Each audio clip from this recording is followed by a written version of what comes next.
ಎಲ್ಲ ರೈತ ಬಂಧುಗಳೇ, ಹೋರಾಟದ ಮುಂದಾಳತ್ವವನ್ನು ವಹಿಸತಕ್ಕಂಥ ನನ್ನ ಹಿರಿಯ ಮಿತ್ರ ಅಂತ ಪ್ರತಾಪ್ ಚಂದ್ರ ಶೆಟ್ಟರೆ, ಮಾಜಿ ಸಂಸತ್ ಸದಸ್ಯರಾದಂಥ ಜಯಪ್ರಕಾಶ್ ಹೆಗಡೆ, ವಿನಯ್ ಸೊರಕೆ, ನಮ್ಮ ಜಿಲ್ಲಾಧಿಕಾರಿಗಳು, ವಿಧಾನ ಪರಿಷತ್ ಎಲ್ಲ ಸದಸ್ಯರಿದ್ದಾರೆ, ಐವಾನ್ ಭಂಡಾರಿಯವರು ಮತ್ತು ಎಲ್ಲ ನಮ್ಮ ಕಾರ್ಯಕರ್ತರು ಮತ್ತು ರೈತ ಮುಖಂಡರೆಲ್ಲ ಇದ್ದೀರಿ. ಇದು ನನಗೂ ಸ್ವಲ್ಪ ಅನುಭವ ಇದೆ. ನಾನು ಸಹಕಾರ ಮಂತ್ರಿ ಆಗಿದ್ದಾಗ ಆಸ್ಕರ್ ಫೌಂಡೇಶ್ ಅವರು ಅಧ್ಯಕ್ಷರು ನನ್ನ ಹತ್ರ ಬಂದು ಕೆಲವು ಅನೇಕ ಸಹಕಾರವನ್ನು ಬಯಸಿದ್ರು. ನಾನು ಸ್ಪಾಟ್ ಬಂದಿದ್ದೆ. ದೊಡ್ಡ ಜಾಗ ಇದು, ಬಹಳ ವ್ಯಾಲ್ಯೂಬಲ್ ಜಾಗ, 100 ಎಕರೆ ಹೈವೇಗೆ ಇದೆ. 100 ಎಕರೆ ಹೈವೇಗಿದೆ.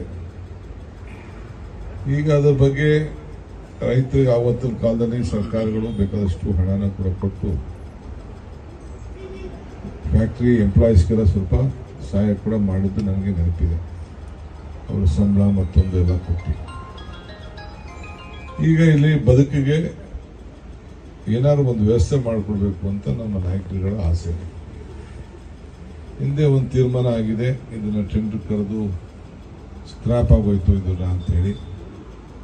ಅದರಲ್ಲಿ ಬಹಳ ಅವ್ಯವಹಾರ ಆಗಿದೆ ಅಂತ ಹೇಳಿ ಈಗ ನಾನು ಮಾಹಿತಿ ಇಲ್ಲಿ ಬರಬೇಕಾದ್ರೆ ಕೆಲವು ಮುಖಂಡಗಳೆಲ್ಲ ತಿಳಿಸಿದ್ದಾರೆ. ಅದಕ್ಕೋಸ್ಕರ ಹಗಲು ರಾತ್ರಿ ಇದ್ರ ಬಗ್ಗೆ ಹೋರಾಟ ನಡೀತಾ ಇದೆ.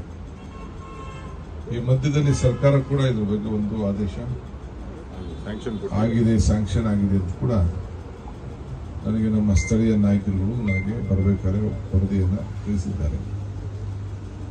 ನಾನು ಒಂದು 3-4 ಜನಕ್ಕೆ 8ನೇ ತಾರೀಕು ಆದಮೇಲೆ 8ವರೆಗೂ ಬೇಡ, 3-4 ಜನಕ್ಕೆ ನಾನು ಬೆಂಗಳೂರು ಬಂದರೆ ಅಸೆಂಬ್ಲಿ ಟೈಮಲ್ಲಿ ಹೋಮ್ ಮಿನಿಸ್ಟರ್ ಹತ್ರ, ಕೋಆಪರೇಷನ್ ಮಿನಿಸ್ಟರ್ನ, ನಿಮ್ಮ ಡಿಸ್ಟಿಕ್ ಮಿನಿಸ್ಟರ್ ನೆನ್ನೆ ರಾತ್ರಿ ನನಗೆ ಫೋನಲ್ಲಿ ಈ ರೀತಿ ಹೋಗ್ತಾ ಇದ್ದೀರಂತೆ, ನೀವು ಹೋಗ್ಬೇಕು ಅಂತೇಳಿ ನನಗೆ ಅವರು ರಿಕ್ವೆಸ್ಟ್ ಮಾಡಿಕೊಂಡ್ರು. ಆಮೇಲೆ ನನಗೆ ಬೇರೆಯವರು ಕೂಡ ಹೇಳಿದ್ರು. ಸೊ ನಾನು ಕರೆಸಿ ಒಂದು ಸಭೆ ಮಾಡೋಣ. ನ್ಯಾಯ ಎಲ್ಲರಿಗೂ ಒಂದೇ, ಅನ್ಯಾಯ ಆದವ್ರಿಗೆ ಏನು ಕಾನೂನು ರೀತಿ ಕ್ರಮ ಆಗಬೇಕು, ಅದಕ್ಕೆ ಎಲ್ಲ ಥರದ ಹೋರಾಟ ಕೂಡ ನೀವು ಮಾಡ್ತಾ ಇದ್ದೀರಿ. ನಾವು ಏನು ಬೇಕೋ ನಿಮ್ಮ ಹೋರಾಟಕ್ಕೆ ಸಹಕಾರ ಕೊಡೋಣ. ತಪ್ಪಿಸಿದವ್ರಿಗೆ ಶಿಕ್ಷೆ ಆಗಲೇಬೇಕು. ನಮ್ಮಿಬ್ಬರು ವಿಧಾನ ಪರಿಷತ್ ಸದಸ್ಯರು ಕೂಡ ಇದ್ದಾರೆ. ಅವರು ಕೂಡ ಅಸೆಂಬ್ಲಿಯಲ್ಲಿ ವಿಚಾರನ ಪ್ರಸ್ತಾವನೆ ಮಾಡಲಿಕ್ಕೆ ನಾನು ಸೂಚನೆ ಕೊಡ್ತೀನಿ.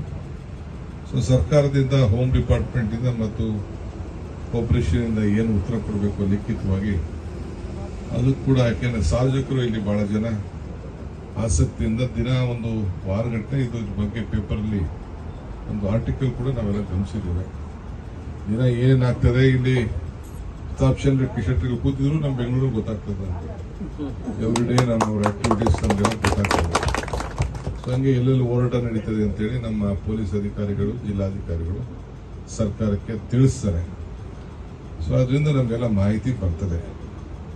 ಸೊ ಇದ್ರ ಬಗ್ಗೆ ನ್ಯಾಯ ಒದಗಿಸ್ಕೊಡ್ಬೇಕು ಅಂತ ಏನು ಈ ಮನವಿ ಏನು ನೀವು ಕೊಟ್ಟಿದ್ದೀರಿ, ಇದನ್ನ ನಾನು ಕೂಡ ಇದ್ರ ಬಗ್ಗೆ ಚೀಫ್ ಮಿನಿಸ್ಟರ್ಗೆ ಮತ್ತು ಹೋಮ್ ಮಿನಿಸ್ಟರ್ಗೆ ಇಬ್ಬರಿಗೂ ವಿಚಾರ ಗಮನ ತರ್ತೀನಿ.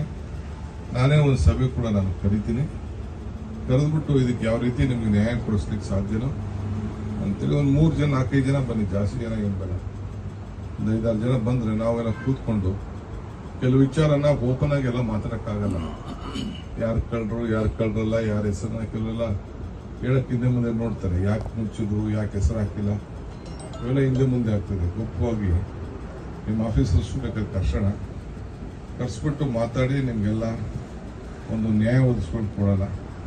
ಸೊ ನಮ್ಮ ಲೀಡರ್ಸ್ ಎಲ್ಲ ಒಳ್ಳೆ ವಿಚಾರದಲ್ಲಿ ಹೋರಾಟ ಮಾಡ್ತಾ ಇದ್ದಾರೆ ಅಂತೇಳಿ ನಾನು ಅದಕ್ಕೆ ಕೂತಾದಂಥ ಕಾರ್ಯಕ್ರಮ ಇಲ್ಲೇ ಬಂದು ಕೂಡ ನಾನು ನಿಮ್ಮನ್ನೆಲ್ಲ ಬಂದು ಭೇಟಿ ಮಾಡಬೇಕು, ನಮ್ಮ ಸೀನಿಯರ್ ಲೀಡರ್ಸು ಅಂತೇಳಿ ನಾವೆಲ್ಲ ಇಲ್ಲಿಗೆ ಬಂದಿದ್ದೇವೆ. ನಿಮ್ಮ ಹೋರಾಟಕ್ಕೆ ಜಯವಾಗಲಿ. ನಮ್ಮ ಸಹಕಾರ ಇರ್ತದೆ. ನ್ಯಾಯ ಕೊಡಿಸ್ಬೇಕಾದ್ದು ನಮ್ಮೆಲ್ಲರ ಡ್ಯೂಟಿ.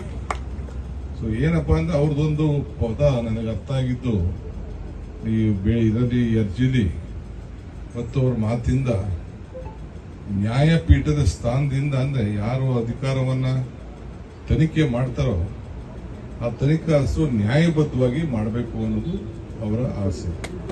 ಇಂಗ್ಲಿಷಲ್ಲಿ ಒಂದು ಮಾತು ಹೇಳ್ತಾರೆ, injustice should not be flown to the seat of justice ಅಂತ. ಹೆಂಗೆ ನ್ಯಾಯದ ಪೀಠದಿಂದ ಅನ್ಯಾಯ ಆಗಬಾರ್ದು. ಅದಕ್ಕೆ ಪೊಲೀಸ್ ಅಧಿಕಾರಿಗಳು ಇದಕ್ಕೆ ಶಾಮೀನಾಗಿ ಒಬ್ಬೊಬ್ರಿಗೂ ಒಂದೊಂಥರ ಮಾಡ್ತಾ ಇದ್ದಾರೆ ಅಂತೇಳಿ ಒತ್ತಡಕ್ಕೆ ಮಣಿದಿದ್ದಾರೆ ಅನ್ನೋದು ಅವರ ಭಾವನೆ. ಇದನ್ನ ಸರಿಪಡಿಸುವಂತ ಕೆಲಸವನ್ನ ಮಾಡೋಣ. ಬಹುಶಃ ತಾವು ತಮ್ಮ ಹೋರಾಟ ನಾನು ರಿಕ್ವೆಸ್ಟ್ ಮಾಡ್ಕೊಳ್ತೀನಿ. ಖಂಡಿತ ಸರ್ಕಾರ ನಿಮ್ಮ ಕೂಗಿಗೆ ಮನ್ನಣೆ ಕೊಡ್ತದೆ. ಇದಕ್ಕೆ ನೀವು ನಿಲ್ಲಿಸಬಹುದ್ರೆ ಉತ್ತಮ ಅನ್ನೋದು ನನ್ನ ಒಂದು ಭಾವನೆ. ಮಿಕ್ಕಿದ್ದು ನಿಮ್ಮ ವಿಚಾರ. ಇಷ್ಟು ಹೇಳಿ ನನ್ನ ಮಾತು ಮುಗಿಸ್ತೇನೆ. ನಮಸ್ಕಾರ.